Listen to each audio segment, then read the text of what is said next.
You can literally spend thousands of dollars on tackle, but with my method, all you need is a pack of worms, a rod and reel, and a pack of hooks.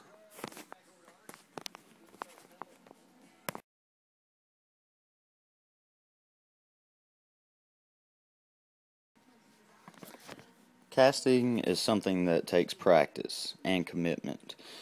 Just make sure when you cast that you have a fluid motion, that you make a clockwise circle, and just be very firm with your actions. It just takes practice.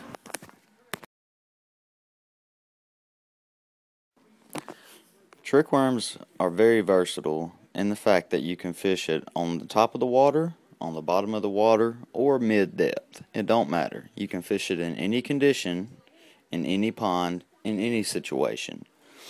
You can fish it top water if bass are hitting top water, just by working it faster makes it stay on top of the water. Because when you fish with something weightless, it don't sink as fast as something with a weight.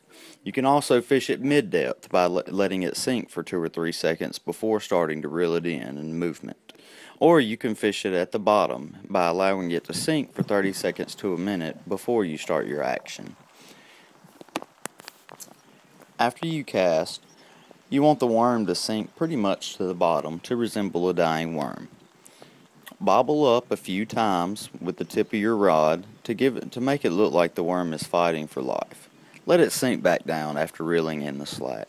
Repeat this many times until you get back to the bank. It's important to work the worm all the way to the bank instead of just reeling it in, because bass hit more bait on the bank.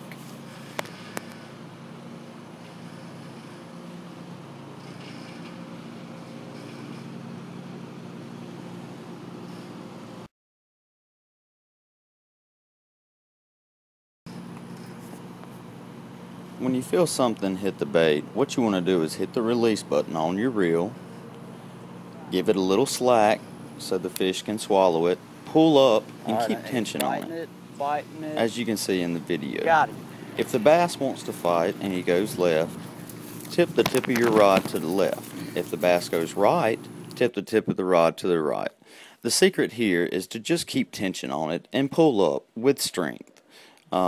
Steady tension allows the hook to stay in place, dig deeper if the bass wants to go farther, and not pop out when there is a little bit of slack.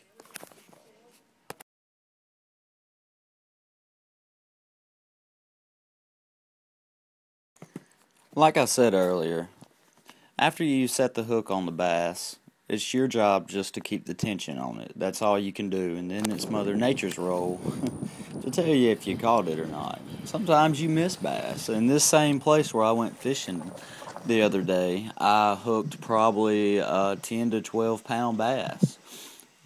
Did everything perfect, got him all the way up to the bank, and then lost him actually. So it happens.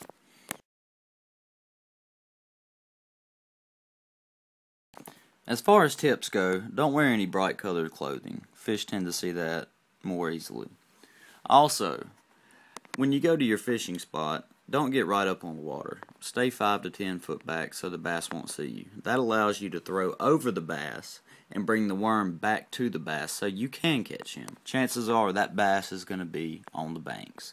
Bass tend to stay on the banks in the spring when they're on their beds. When the bass is on his bed, it's laying eggs. Bass go to shallow water at the beginning of spring, and about 3 or 4 months later move back off to deeper water when it gets really, really hot.